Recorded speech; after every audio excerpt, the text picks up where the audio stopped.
हरि नाम गाले, हरि नाम गाले भैया गा के दिन के जिंदगी हरि नाम गाले, प्रभु नाम गाले दीदी वो के दिन के जिंदगी हरि नाम गाले। माटी के काया माटी माँ जाही रे, माटी के काया माटी माँ जाही रे, ये माटी माँ जाही भैया गा के दिन के जिंदगी हरि नाम गाले, प्रभु नाम गाले दीदी वो के दिन के जिंदगी हरि नाम गाले।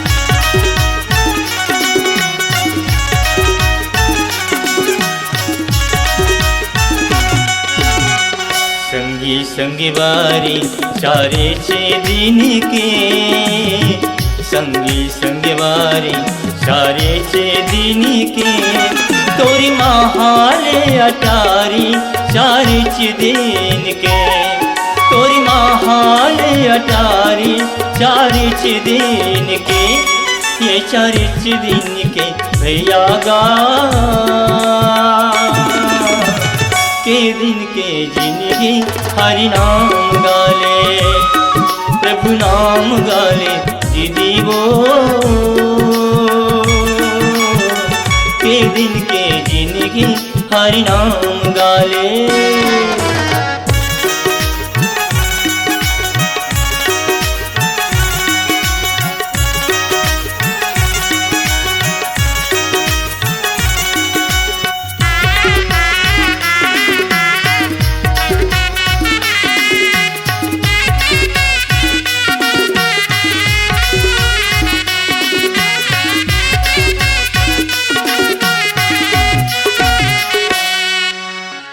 लख 84 माँ भटकते रहेंगे, लाख 84 माँ भटकते रहेंगे, कबू धर्म ने कमाए जियत रहेंगे, कबू धर्म ने कमाए जियत रहेंगे, ये जियत रहेंगे भैया गा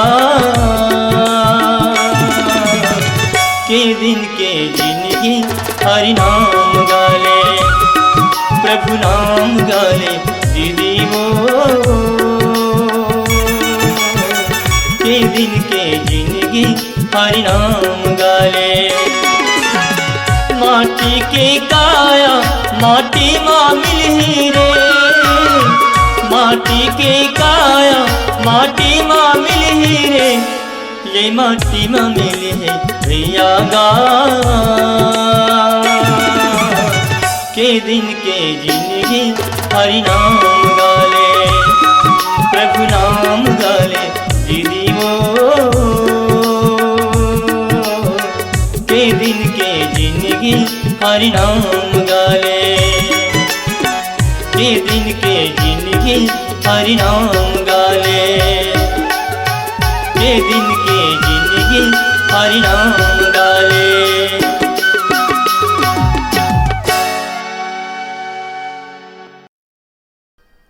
भैया हो, तुलसीदास महाराज जी है रामचरित मानस में भक्त शिरोमणि भक्ति शिरोमणि सबरी दाईला 9 ठन भक्ति जोन बताए थे, बड़ा सुंदर ढंग से निरूपण करके तुलसीदास महाराज बताए।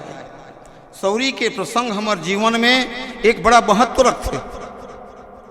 जब भगवान राम लक्ष्मण ये दोनों को दोनों सौरी के आश्रम जब पधारते तो प्रेम के साथ में माता सौरी भगवान रामचंद्र जी के स्वागत सम्मान करते। हाँ, भगवान श्री रामचंद्र जी के सम्मान स्वागत करके भूया में चटाई बिछा के बैठाते और विचार करते जेन भगवान ला मैं खोजत रहे, जेन भगवान के बारे में मोर गुरु महाराज बतारी से आज वही मोर भगवान घर में आगे का खाल देवा का पियल देवा सोचत रहे। भक्त शिरोमणि तुलसीदास महाराज जी सुंदर दोहम बताए। कंदमूल फल सुरसयति दिए राम कहुआनी, प्रेम सहित प्रभु खाए बारंबार बखानी, बारंबार बखानी।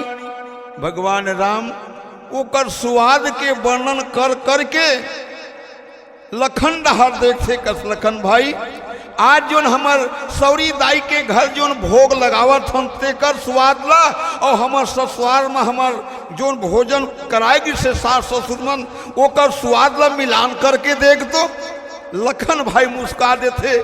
राम समझ जाते कि ये भोजन के सामने में हमर राजभवन के भोजन फीका पड़ा थे। ये सौरी के वो प्रेम के बोलिए भैया और वहाँ के सम्मान के रही से श्रद्धा के रही से और आज सौरी के यहाँ कुछ हम भगवान भोजन लगावत है तेमा प्रेम से भरे हुए है और रस प्रेम से भरे है। एक कान से भगवान बार बार बखान करके बतावा थे। बोले श्री रामचंद्र की जय।